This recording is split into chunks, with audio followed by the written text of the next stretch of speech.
Ethereum whales and investors buying the dip as the merge FOMO kicks in. Ethereum's much anticipated merger is finally close to fruition, and that is sending ripples across the Layer 1 network, with investors now buying the ETH dipping holes to avoid missing the train. Since launching the Metropolis phase in the autumn of 2017 aimed at solving challenges that come with expansion and growth, it was outrightly clear that for the network to receive its rightful global attention, its carbon footprint has to be sized down by roughly 99%. Several upgrades have been rolled out since then, leading up to the current Serenity phase. This phase has been a work in progress since January 2020 and is mainly focused on reducing network congestions as well as the persistent problem of high energy consumption that comes with the POW mechanism. The merge is thus the final iteration of Ethereum's transition to proof of work. Last week,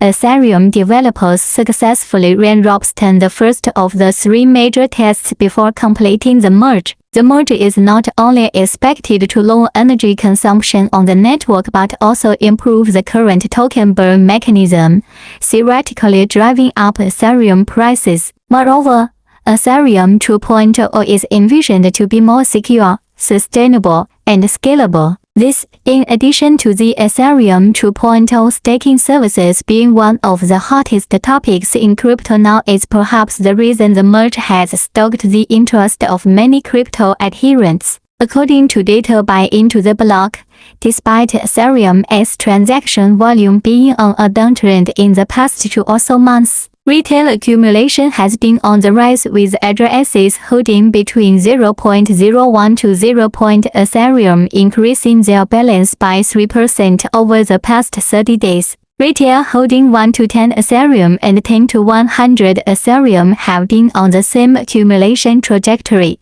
steadily increasing their holding in the last 6 months, Sentiment reported last week. Sentiment also reported that Ethereum's top 10 no-exchange addresses are maintaining a high ratio of Ethereum than exchange whales, 3.4 instances more to be particular. According to the analytics firm, this could mean whales are unwilling to let go of their coins, which is a great recipe for prices to stabilize. The total percentage of Bitcoin sitting on exchanges is also down to 9.9%. a low that was last witnessed in December 2018, which is a sign of hodler confidence, according to Sentiment. If you wanna step into cryptocurrency field, it is time to action. Click the link below and register Lbank Exchange and start to earn. This is Crypto Street. See you next time.